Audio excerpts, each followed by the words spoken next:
Okay, let's dive right into this explainer. Today, we're unpacking one of the most staggering events in modern history. We're talking about a scenario where a localized conflict shattered the global energy market, literally overnight. This is the 2026 Strait of Hormuz crisis, an event that completely flipped the script on modern warfare and global economic stability. It's honestly mind-blowing when you stop and think about this core question. How exactly did a swarm of cheap robotic sea drones successfully paralyze a massive chunk of the world's energy supply while outmaneuvering the most powerful navies on Earth? Because this wasn't your traditional clash of massive, equal naval fleets. Not at all. This was something entirely different. It was a chaotic, asymmetric disruption that left traditional superpowers totally scrambling. Let's start with Section 1, the 21-mile bottleneck. To really get this, we have to look at the geographic reality, which is just wildly disproportionate. At its absolute narrowest, the Strait of Hormuz is a mere 21 miles wide between Oman and Iran. Yet that tiny little bottleneck handles a staggering 20% of the world's seaborne oil trade and liquefied natural gas. It is, quite literally, the jugular vein of the global economy. So when US and Israeli strikes on Iran triggered a massive retaliation in late February 2026, the Iranian Revolutionary Guard Corps knew exactly where to aim. They targeted this precise vulnerability, and tanker traffic dropped to almost nothing. Within weeks, the International Maritime Organization reported that roughly 20,000 mariners and 2,000 ships were instantly stranded right there in the Persian Gulf. The main artery was just clamped shut. Moving on to Section 2, weaponizing the swarm. What happened next brilliantly illustrates the brutal reality of asymmetric warfare. Instead of trying to match billion-dollar fleets ship for ship, which they couldn't do, Iran deployed a multi-pronged threat. We're talking about a swarm of anywhere from 500 to 1,000 speedboats, cheap unmanned aerial vehicles, so armed drones, and a whole network of hidden sea mines, all launched from bases scattered along the Iranian coastline. And here is the crucial takeaway. It's all about minimal pressure for maximum results. Our sources make it very clear that these cheap, decentralized, robotic, and speedboat systems are incredibly easy to deploy, but they are profoundly difficult to oppose. You don't actually need to sink every ship in the strait. Just a few sporadic attacks are entirely enough to drive insurance premiums through the roof and completely halt global markets. That brings us to Section 3, the invisible blockade. Analysts studying the modern electronic warfare used in this crisis noted something genuinely terrifying.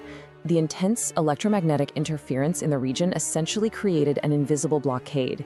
This proved a fundamental new rule of modern conflict. Denying data navigation is just as powerful as denying the physical sea. I mean, think about it.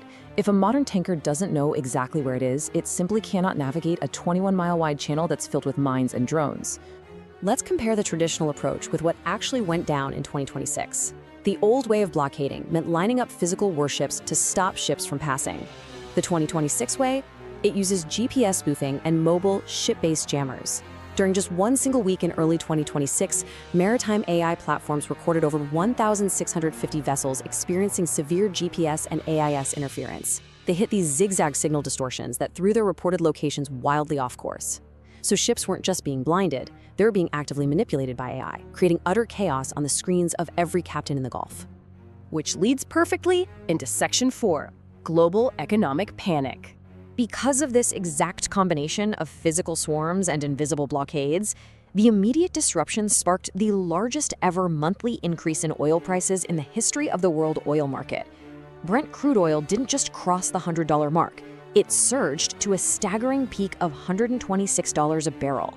It instantly became the biggest disruption to the world's energy supply since the 1970s energy crisis. And the panic definitely wasn't limited to just oil. Over in Europe, the fear hit natural gas supplies right away. Wholesale gas prices surged by up to 45% almost overnight.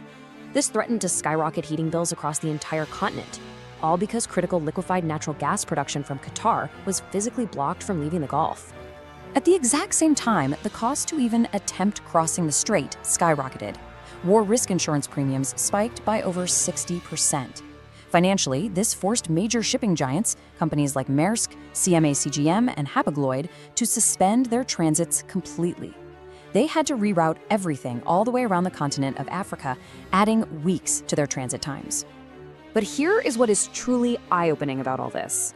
It wasn't just fuel that took a hit. This blockade crippled entire supply chains. A third of the world's helium was trapped, which forced global rationing. Because Gulf states account for 20% of raw aluminum exports, those prices absolutely spiked. And the US defense industry faced a near-total disruption of critical sulfur supplies.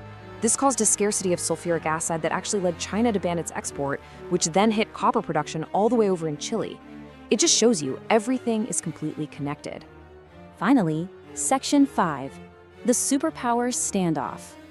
If we look at the timeline, we see a really chaotic escalation of force. It all started with those late February strikes. By March 27th, Iran announced the strait was closed to enemy ports. Then, in mid-April, the US retaliated with a naval blockade of Iranian ports. And by May, the UK was actually forced to deploy its own drones, fighter aircraft, and Royal Navy warships just to try and secure commercial shipping lanes. But behind the scenes, the strategic options were incredibly bleak.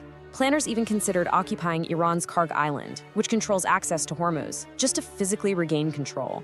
But analysts quickly pointed out what they called the quicksand reality. Inserting US troops would just turn them into sitting ducks for the exact same missiles, drones, and asymmetric swarms that caused the crisis in the first place. You simply can't park a traditional army in the middle of a drone swarm without sinking deeper into the conflict. So what should we really take away from this explainer? It leaves us with a critical and honestly a pretty unsettling question for the future of global security. When a decentralized fleet of cheap drones and signal jammers can completely paralyze 20% of the global economy and successfully hold off the world's most advanced militaries, are traditional navies obsolete in the age of the swarm? It's a question military planners are going to be grappling with for decades.